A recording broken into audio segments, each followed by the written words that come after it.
Today we will be presenting our findings of the association between the risk factor of wearing high-heeled shoes and the development of hallux valgus within our women's football club.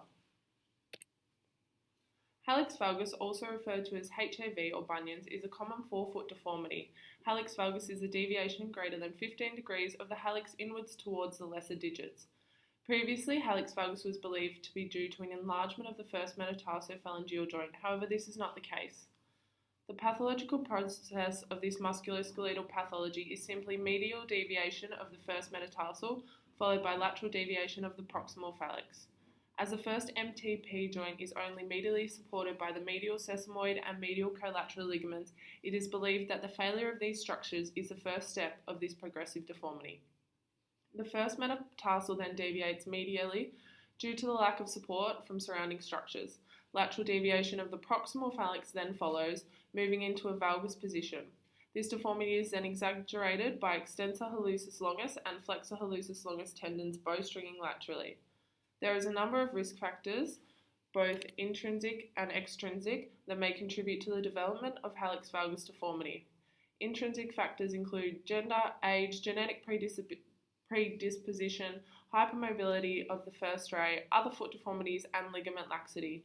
Extrinsic factors include footwear and excessive weight bearing. Commonly, high-heeled shoes are blamed for the development of hallux valgus, as they typically increase the load placed on the first metatarsal. However, this footwear choice is more likely to play a role in the progression of the deformity rather than its initiation. Hallux valgus is far more prevalent in women than men. Studies established that the prevalence of hallux valgus was twice as high in women than men. This is thought to be due to females commonly wearing tight-fitting high-heeled shoes or shoes with a narrow toe box. Hallux valgus is seen in adults aged 18 to 65, however is more common in adults aged over 65 years. The PICO mnemonic was used to formulate this research question. The P mnemonic refers to patient, problem, or population. Thus, the population of interest in our research is elite athletes. I refers to the intervention the population will be exposed to. Therefore, the intervention that is being considered is high-heeled footwear. C refers to the comparison or the control, something that interferes with the intervention. Therefore, the comparison we are observing is supportive footwear. O refers to the intended outcome we are measuring and the expected result. Therefore, the intended outcome is whether there is association between HAV and high-heeled shoes. Our final research question is, does high-heeled footwear have an association with HAV in elite athletes? It is theorised that the risk factor of wearing high-heeled shoes leads to the formation of hallux valgus within women. In a study conducted by Menz and Morris, it was described that hallux valgus occurs through two features of the high-heeled footwear. The first feature of the shoe is that high heels are often too narrow for an individual's foot, where the width of the shoe is smaller than the width of the individual's foot.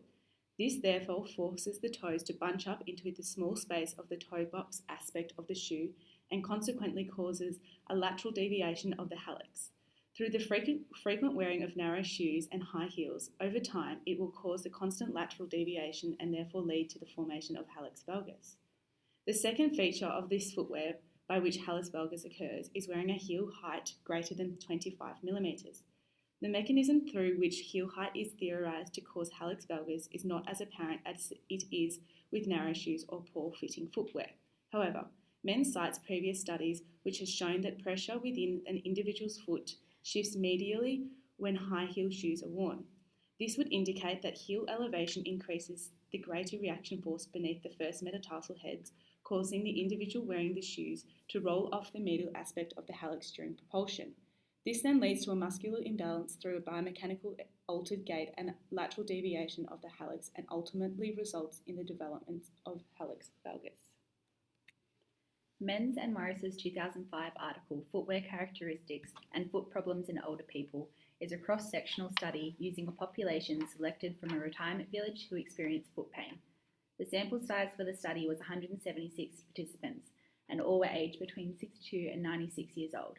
The severity of hallux valgus of participants was measured using the Manchester scale, and this was compared to the heel height of the participants' most worn shoes.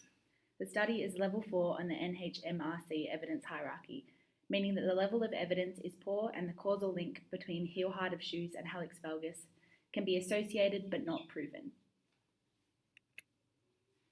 Results shown that women had far higher numbers of hallux valgus than men, with 33% of women in the study having hallux valgus compared to 14% of men. The cause of hallux valgus in females was not necessarily as a result of high heel use, as other variables such as shoe size and width were also tested. Because the risk factor we are focusing on is the use of high heels in relation to hallux valgus, we will be focusing on the results section for association between heel elevation and hallux valgus, which was analysed for women only.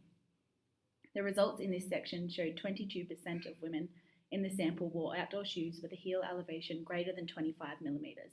The point estimate or sample mean was 4.15 and the odds ratio was 2.48 with a 95% confidence interval between 1.02 and 6.04. The p-value was less than 0.05.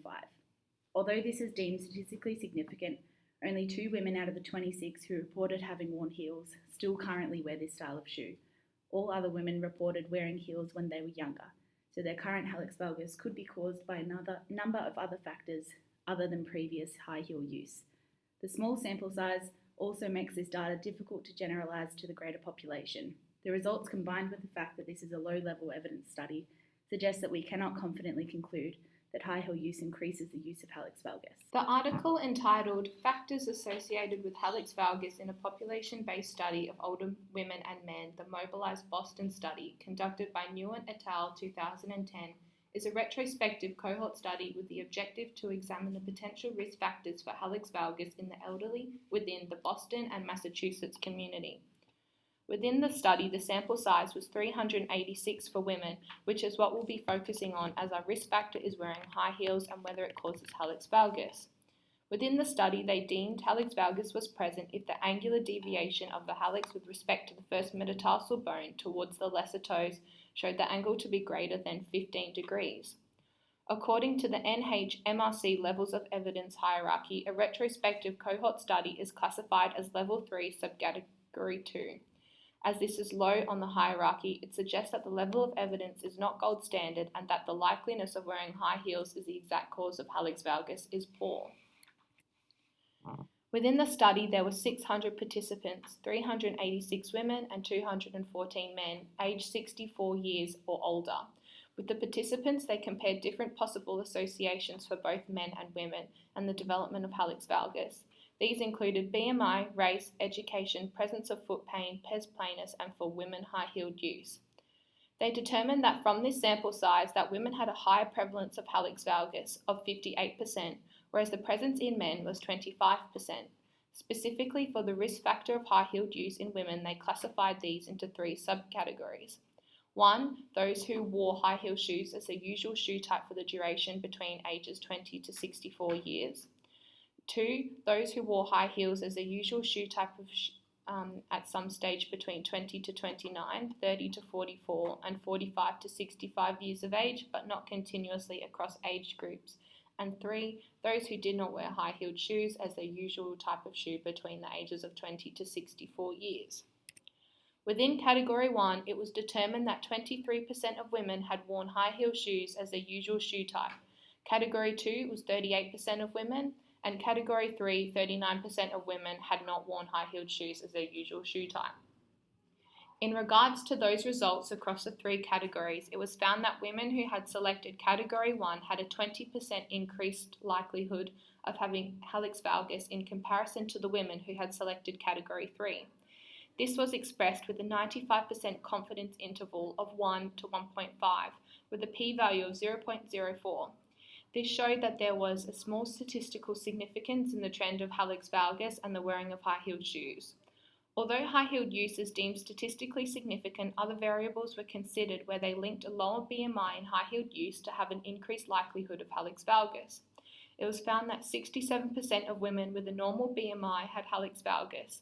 The relative risk was 1, where this percentage and relative risk decreased as BMI increased. Therefore, the risk factor alone of wearing high-heeled shoes having a direct cause of hallux valgus is not strongly supported by the results, with only a small statistical significance. Also, within this study, information was accumulated by participants' self-report and may have recall bias. and limitations suggest that they were unable to determine whether the hallux valgus could be due to structural foot differences or behavioural differences. The study stated that further investigations are needed to look at shoe width, toe box, in addition with heel height in relation to hallux valgus to determine whether heel height and a narrow toe box causes an increased risk in the development of hallux valgus. After analysing the articles by Nguyen et al. And Menz and Morris, our team's final recommendations to the sporting director is that we have associated a link between hallux valgus and the wearing of high-heeled shoes, but it cannot be specifically proven as the sole risk factor alone.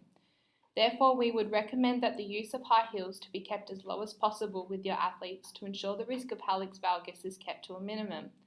We would also recommend a foot screening to identify which athletes are more at risk of the development of hallux valgus by using the Manchester scale. Additionally, the evidence in both articles found a significant link between ill-fitting shoes and hallux valgus. Considering this evidence, we would suggest that the wearing of ill-fitting shoes, for example, a narrow toe box and shoes that are too small, should be monitored to ensure that athletes have appropriately fitted shoes.